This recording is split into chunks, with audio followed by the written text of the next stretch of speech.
Geek Therapy Radio.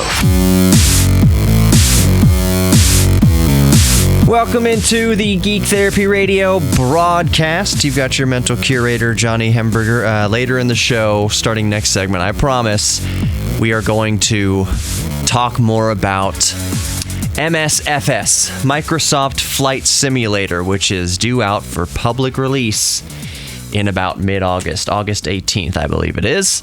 Yeah, just double checking, August 18th.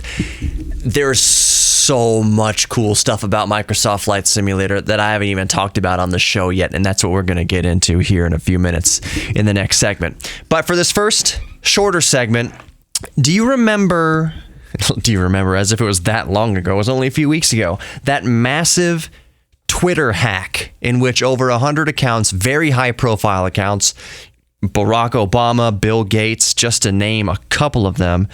The accounts were hacked and users or Twitter followers from these huge accounts were told to send Bitcoin. If you send me $1,000 of Bitcoin, I'll mail you $2,000 or whatever. Each one of them was worded kind of a little bit differently, so it didn't seem, it all seemed like a scam, but you get what I'm saying. They kind of reworded some of them differently so that it wouldn't be so apparent to some people, because it doesn't matter how fishy the scam looks, there are going to be some people that will fall for it. That's the whole reason why scammers exist and why they blanket such a broad part of the population, is that you're not trying to get every single person to fall for the scam, but if you get 1 out of every 100,000 people to fall for the scam, then you could potentially be making some money.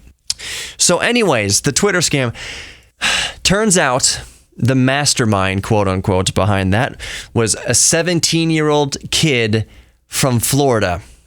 His name, Graham Ivan Clark, and he lived in Tampa. So it's kind of fascinating how he and his hacker buddies were able to do this, because it's not a matter of some sort of genius prodigy hacker or a group of genius prodigy hackers. This was way more sort of social engineering. And in brief, here's how he was able to do it.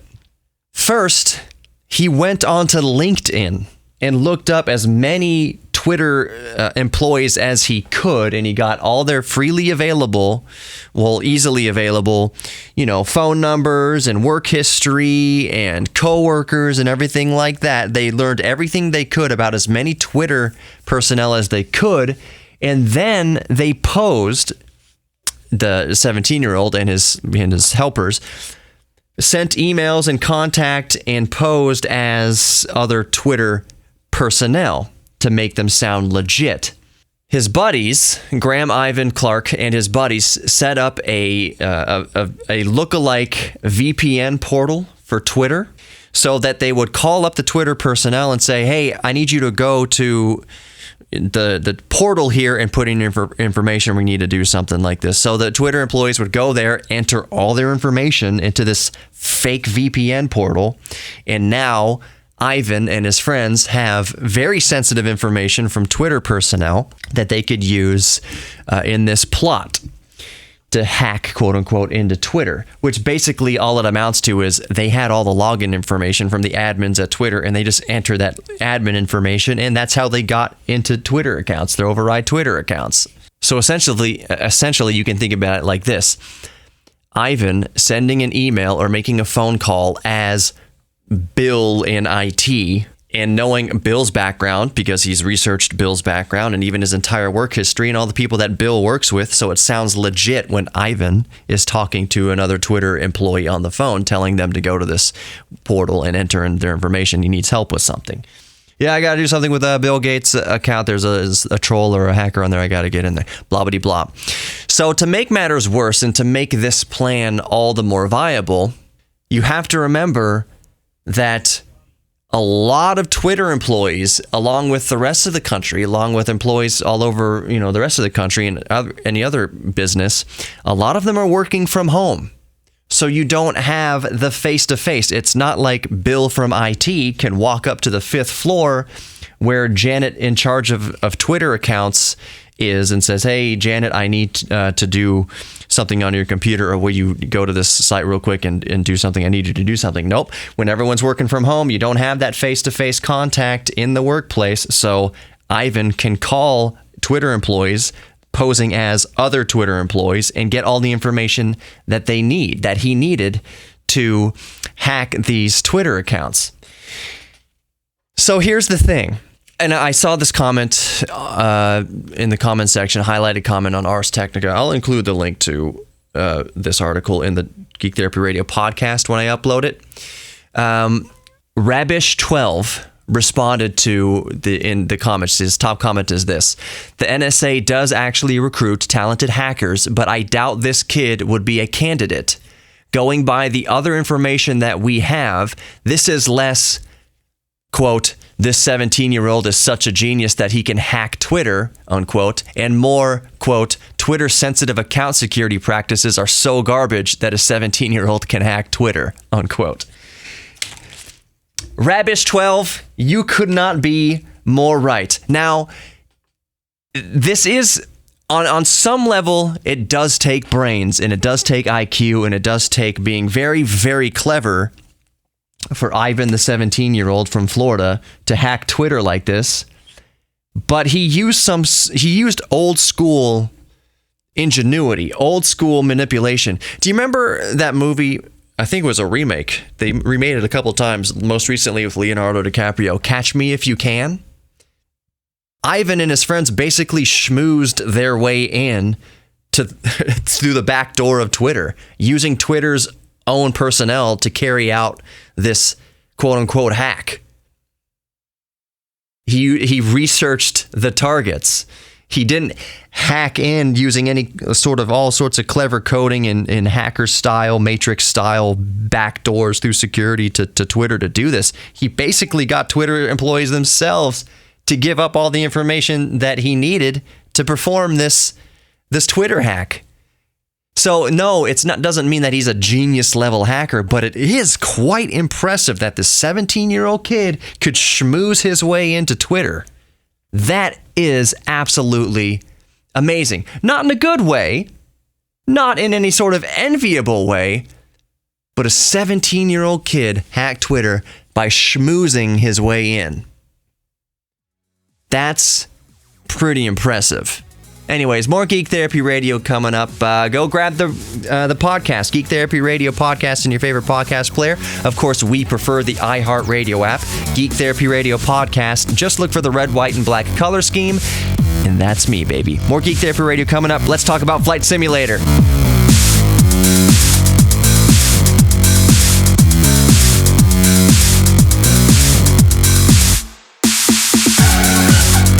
Social engineering is always going to be an extremely powerful tool at undermining even the best security systems.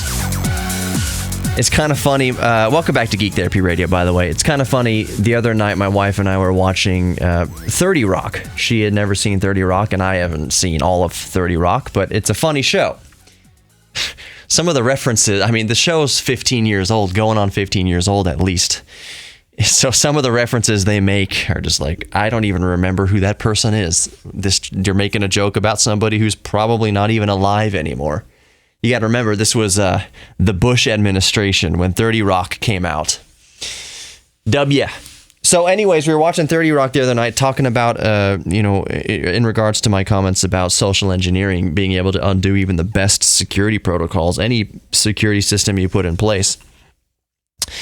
It was the episode of 30 Rock where, they go to that ball and they meet that prince of that country or whatever. It's not important. It's a very exclusive event. And the blonde character comes in and Liz Lemon, Tina Fey, is like, you weren't invited. How did you get in here? And she goes, you showed the security guard your boobs, didn't you? And the other lady goes, just one. And that's social engineering. I mean, that's the most basic social engineering. If in terms of a security guard at his post and a pretty woman comes up and he says, I'm sorry, ma'am, you can't come in here. What if I show you my boobs? And then she does, and security guard lets her in. That's social engineering. So I'm not saying that the people in charge of guarding Fort Knox would be, the security at Fort Knox would be undone by a pair of boobs, but you never know. The Twitter kid schmoozed his way into Twitter, essentially. He used human engineering skills, manipulation, to bypass all the security measures that a company like Twitter has in place. He just talked to the right people and posed as the right people, and he got in. It's crazy. But let's talk about Microsoft Flight Simulator, because there's so much coolness here that I'm still just reeling over. All right, so first things first, we need to keep in mind here that development started for Flight Simulator 2020 back in 2016. This has already been in the works for 4 going on 5 years.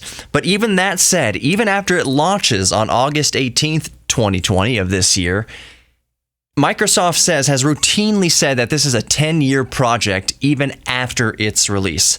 That there is going to be just whatever you order on the August 18th, that is nowhere near going to be the final product. It is constantly going to be revised and improved and updated, and the experience get better and better and better over the next decade at least, well into 2030.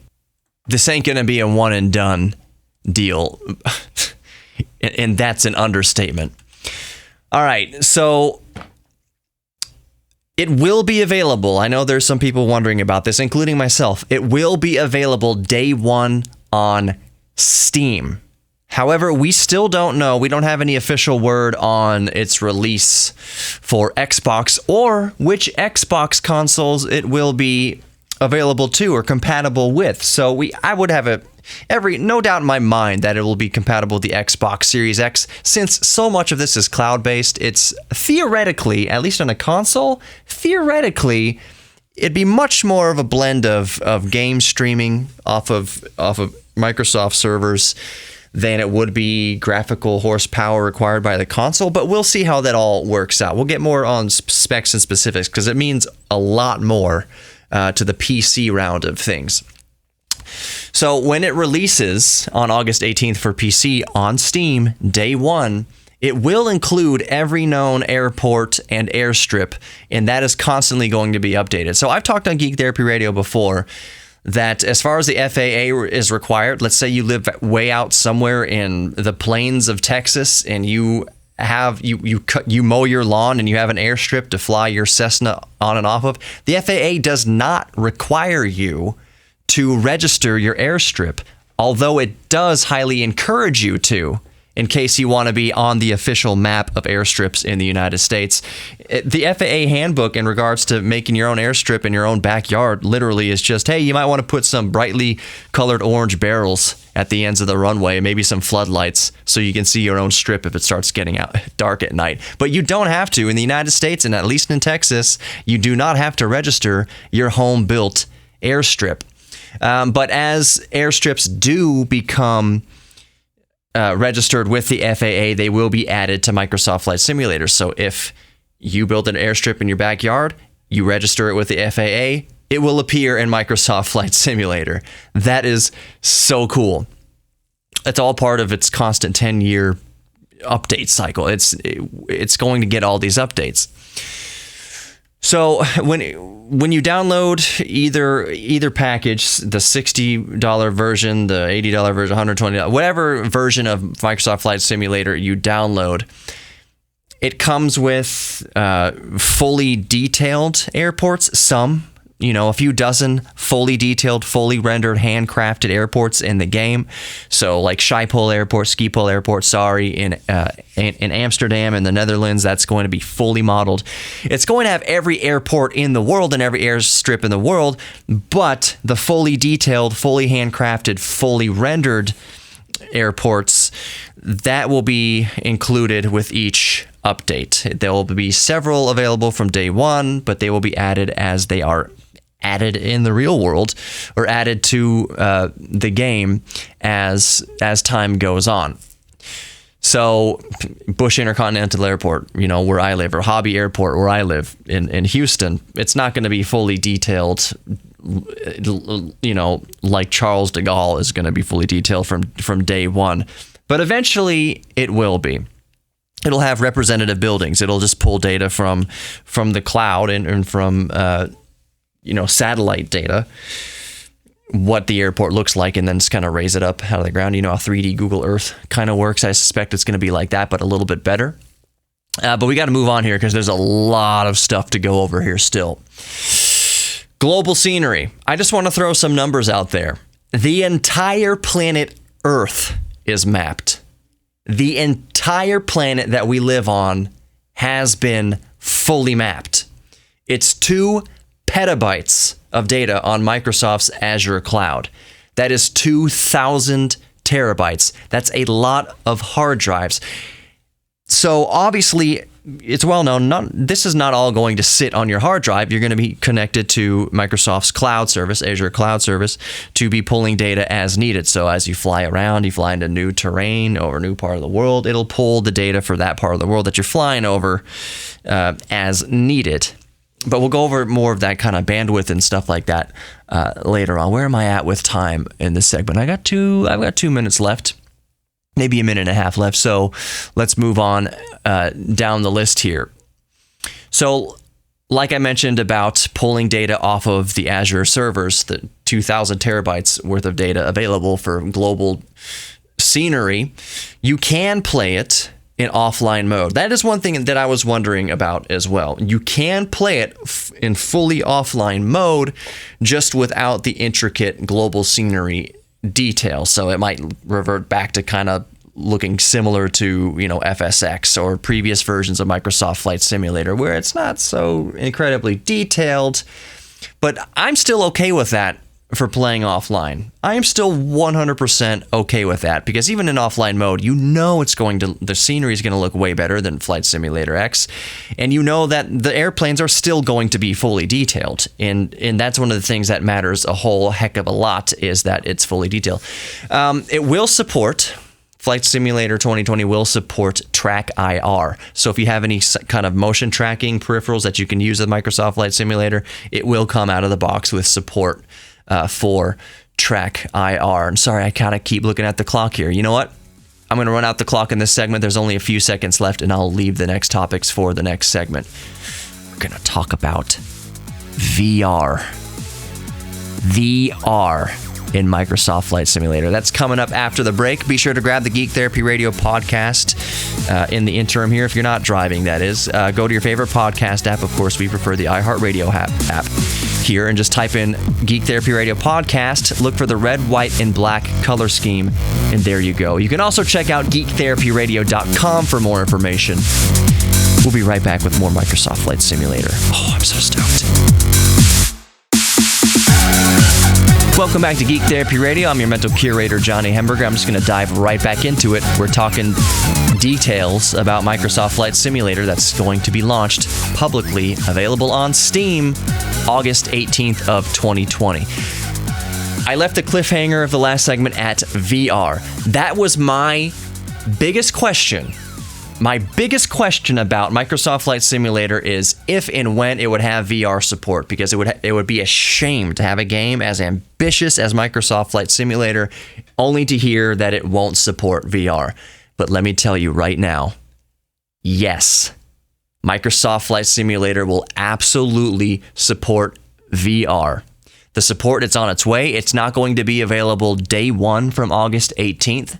And while there is no official implementation date, the closest ballpark we get from Microsoft is fall of 2020. Now, fall of 2020 makes sense, and we'll get into it as to why right now. So one of the caveats, the catch to VR support, at least when VR support is initially available, is that it will only be compatible at VR launch with the upcoming HP Reverb G2. Now, why this is important and why this Microsoft Fall 2020 VR support date is so pivotal and so important here is that I looked it up, and it just so happens to coincide with HP Reverb G2 and slated release date for the fall of 2020. So I think they're just going to, obviously, they're waiting for the HP Reverb G2 to be released. hopefully in fall of 2020. And then the very next update, the very next patch that you'll get for Microsoft Flight Simulator 2020 will be VR support. Initially only with the HP Reverb G2, which, by the way, costs $600. So that's only an initial release for VR. That's going to be a caveat. In my estimation, that's only going to be a caveat for the initial release. That support for other systems, HTC Vive and Oculus Rift and other VR headsets will come down the pipe. But in order to promote HP Reverb G2, because HP and Microsoft are in cahoots along with Valve for the HP Reverb G2, it makes sense that Microsoft, who's in bed with this project, would want to at least promote their product at initial VR launch with Microsoft Flight Simulator 2020. Mark my words, that's going to be in the marketing campaign for the HP Reverb G2. Mark my freaking words. But speaking of VR, in a game like Microsoft Flight Simulator 2020, which is already pushing the envelope of what any game has ever been in the history of gaming as far as technical horsepower required to get a good experience out of it, the graphics that this thing is going to push, it makes you wonder, very validatedly, I guess you could say validly. Why can't I talk sometimes? If it's going to require all that horsepower just to play at 1080p 60 frames per second, which already isn't guaranteed, even with the most powerful hardware we have right now, what about VR? Well, Microsoft says that VR should work well at medium graphics preset.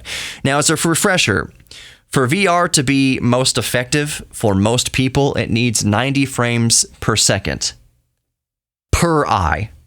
So that's effectively 180 frames per second, which means that if you're running an RTX 2080 Ti and you're using VR mode, you would have to have it even on a freaking baller GPU like an RTX 2080 Ti. You would need to reduce the graphic settings down to medium to hopefully have a chance of meeting that 90 frames per second per eye.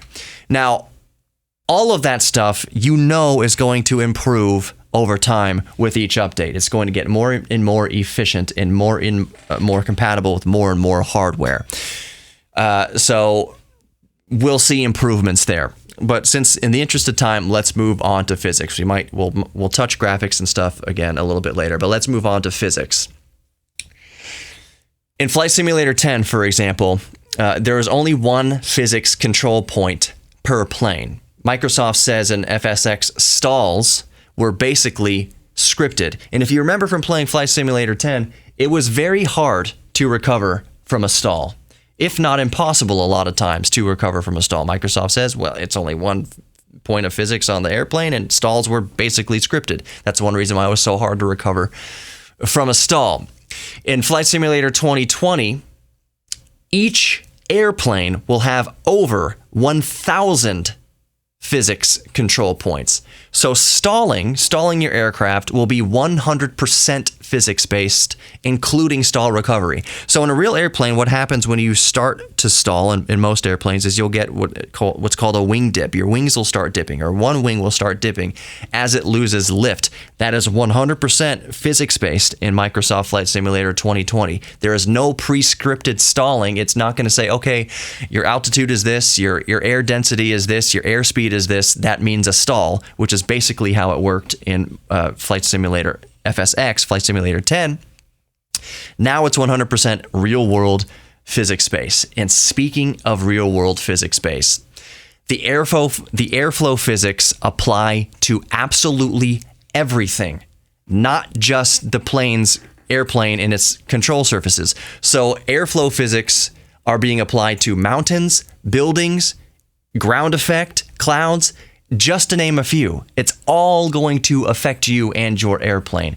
The airflow over skyscrapers and the airflow over hills, that all is being calculated and all has an effect on the airflow of your airplane. So ground effect, for instance, is going to be 1,000 times more realistic in Microsoft Flight Simulator 2020.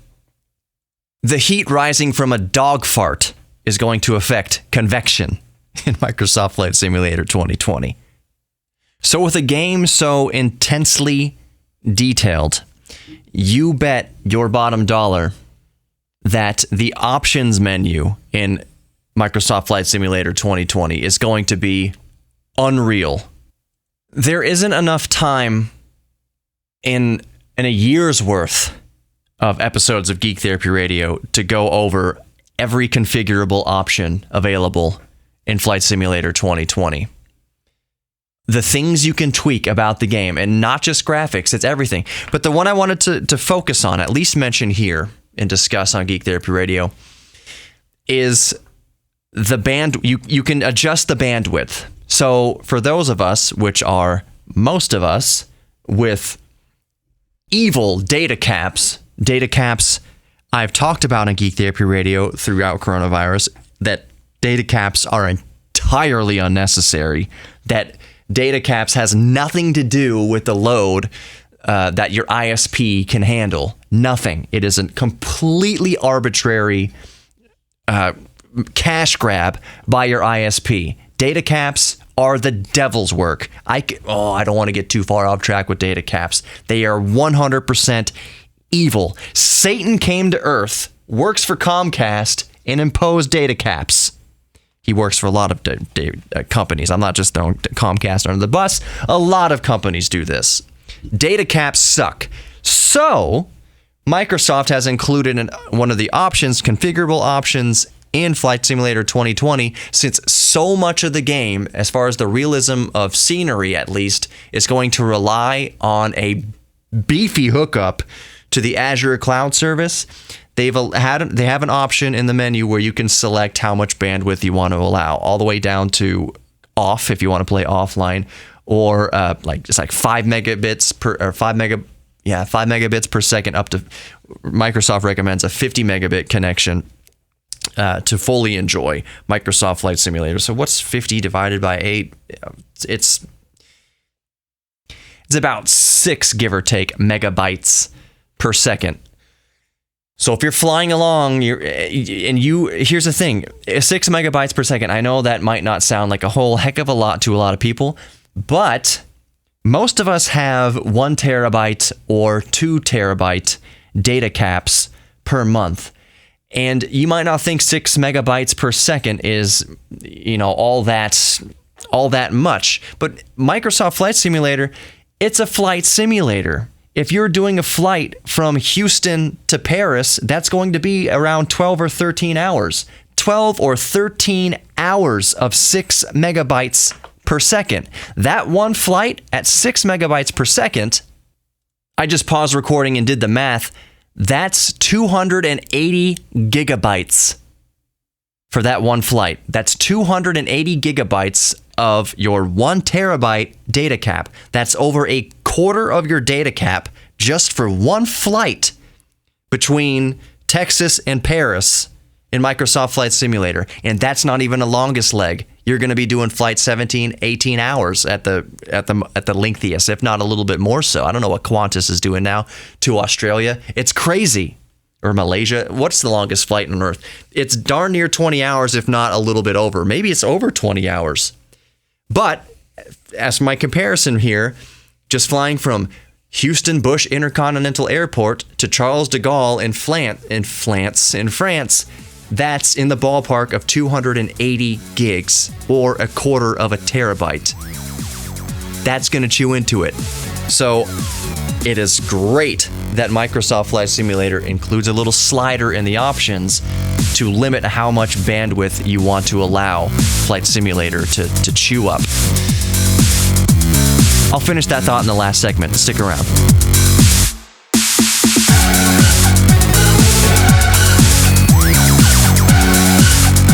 Welcome back to Geek Therapy Radio. Got your mental curator, Johnny Hamburger. Grab the podcast in your favorite podcast app. If you're just listening to me on terrestrial radio right now over an antenna, beautiful and old school, Geek Therapy Radio podcast is available in your favorite podcast app. We, of course, prefer the iHeartRadio app, but any podcast app will do. If you're on your iPad, just open up the podcast app on your iPad or your iPhone and type in Geek Therapy Radio podcast.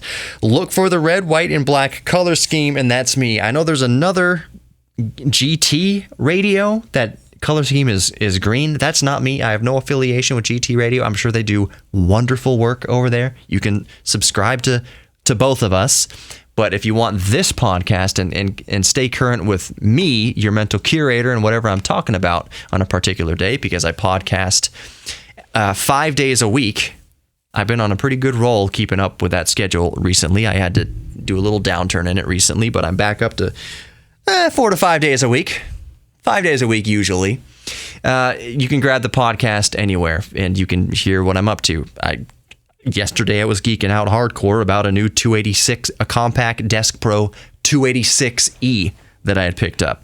Remember using a 286 computer? Well, I'm using one again, and it is going awesomely, and that's the stuff that I talk about in the podcast. Also, Geek Therapy Radio on YouTube. I upload probably on average about a video per week. The most recent video I uploaded was me changing the belt in my Walkman. In a Sony Walkman, and that as a way of encouraging you, the listener, and you, the viewer, to have the confidence to do it yourself. So if you see, in this case, a cassette Walkman at the resale shop, or you see one on eBay or something like that, and it says it's broken, 90% of the time, it's just a belt, and you can change it rather easily. So that video's up there on YouTube, along with a lot of other stuff about the DeLorean, about computers, about, whatever else I'm tinkering with. So, Geek Therapy Radio on YouTube, also all the social media. Yes, this is the part of the show where I'm doing all the plugs. Social media, Geek Therapy Radio on Facebook, Instagram, and Twitter. I would say, as much as I hate Twitter, just in general, Twitter is a good way to stay in constant contact with me, I guess you could say. Facebook is also really good at that, but Twitter, you just tweet at me real quick, Geek Therapy Radio. I think technically it's at Geek Therapy KPRC. But if you just search in Twitter, Geek Therapy Radio, and again, red, white, and black color scheme, that's where you'll find me. Geek Therapy Radio on Facebook, you can message me there. All sorts of good stuff. The website, Geek Therapy Radio, website, geektherapyradio.com, has merch and contact form right on the front page of geektherapyradio.com. There's all sorts of ways to support me there and get some stickers or a towel. A Geek Therapy Radio mug. I would love to get Geek Therapy Radio shirts and hats and such, but with the pandemic right now, it's hard to find suppliers, so I only have things on my merch page that you can actually get. I think stickers are like $3 or $4. It wants you to price these things to give yourself a good profit, but I'm making a few pennies off of this sale. I don't. It's like you should sell your mugs for $20. A mug for $20? I guess to most people that doesn't seem so crazy, but I would rather you have easier access to Geek Therapy Radio stuff, at least right now, than me profit obscenely from it. Like $10 for a sticker? I'm not charging anybody $10 for a sticker. Stickers are like $4 or $5 on the website. $3 I think is the cheapest. Don't quote me on that. But sub $5 for stickers. That's highway robbery suggesting $10. Nah, I think I get like 20 cents from a sticker sale. Whatever it is. But it's all available at geektherapyradio.com. Okay, so back to Microsoft Flight Simulator. I was talking about bandwidth and how this is a game unlike many other games in history, if not any other game in history, that is going to be, just by its very nature, a complete bandwidth hog, which is extra critical for those of us with data caps, which is most of us. And I said in the earlier segment, if you're just joining me on Geek Therapy Radio, that flying from George Bush Intercontinental Airport to Paris can chew through up to 280 gigabytes for a 12 to 13 hour flight, maybe 14 hours-ish, depending on winds. But that's 280 gigabytes for a trip between Houston and Paris. That's a quarter of the average data cap. The average data cap is 1 terabyte. So 280 gigabytes is a quarter of your data cap right there. Microsoft Flight Simulator has has an option, a slider in the menu for you to play either entirely offline or limit your bandwidth so you don't chew through your data cap so quickly playing Flight Simulator. There used to be, well, there still is on the internet. It's kind of a thing that if you're on a website like Imgur or Reddit or any sort of, sometimes even Facebook, anywhere people can share memes and pictures, some good Samaritans every once in a while share a picture that says, remember to check to make sure your Wi-Fi is on so that you're not chewing through your cellular data cap, your data network, your roaming or anything like that, make sure you turn your Wi-Fi on. So this is my reminder to all my listeners who are going to get Microsoft Flight Simulator. Keep an eye on your bandwidth. Go into the options menu of Flight Simulator 2020 and check that bandwidth. Make sure you don't hit your data cap. Some ISPs charge exorbitant amounts of money for each gigabyte or so that you go over a data cap. So watch your data cap and adjust the bandwidth accordingly in Microsoft Flight Simulator 2020 whenever you start playing. So what else is left here? Oh yeah. Oh, I can't believe I almost forgot. Good thing I have an entire beefy segment left to do this. A few minutes here. So we talked about the bandwidth. Real world weather is available on current conditions. That's nothing new. Old Flight Simulator games used to do that as well, but it's going to be nothing like Flight Simulator 2020. Actually, whatever server was giving you real world weather for Flight Simulator X has been down for a few years now. You weren't able to do real world weather even in Flight Simulator X. Well, it's back in Flight Simulator 2020 like we've never seen before. Real world weather conditions based on current global conditions. So if you want to take off from your hometown, you're going to see the same weather in the game that you see outside your window that you're playing the game from. But perhaps even more cool or just as cool as the real world weather conditions, current weather conditions, real world, real time air traffic. Air traffic. So if you have an app on your phone called Flight Radar, Flight Radar 24, there's probably a number of apps out there that let you access real world, real time air traffic. If you see a flight that has just left Houston for Paris, like I've been mentioning here, an Airbus A380 that's just lifted off from Houston, and you want to tail it, go hop over onto Flight Simulator 2020, get on the exact same runway, and you'll see the plane out there in the distance, the real world plane that just took off with the tail number and model of airplane and everything, and you'll be able to catch up to it, fly around it, buzz it, do whatever you want. You can't actually, it's not going to have any effect on the airplane as it exists in the real world, but it's going to be really cool. If the Antonov, AV or AT, whatever, the biggest airplane in the world, the 225, is that what it is? The Antonov? If you see it flying around and you want to go get a closer look at it, just check your real-time air traffic data, go to an airport nearby, wherever the Antonov is flying, and take off and try to catch up to it. That's going to be insanely cool. And for some, like when I first read that it was going to have real-time air traffic, I got goosebumps. That is the coolest thing I have ever heard in a long time about a video game. It has nothing to do with the graphics or anything like that of Flight Simulator 2020, but just the fact that I expected real-time weather. I wasn't thinking about real-time air traffic. That is so unbelievably cool. Oh, man. All right, so the first thing I'll mention is that one of the last things I'll mention is that performance at launch is not going to be performance, as you go along. So it might chug a little bit as they iron out details, even at launch with performance and recommended system settings, but it will get better as the game goes along. That's all to be expected in the most ambitious game, in the most ambitious flight simulator in human history. I'm stoked. August 18th, I'm there with my credit card. Thank you for listening to Geek Therapy Radio. I've been your mental curator, Johnny Hamburger. You are worthy of love, both giving and receiving love, and you are also worthy of your own self-confidence and self-respect. Thank you for listening, and I'll talk to you guys next time.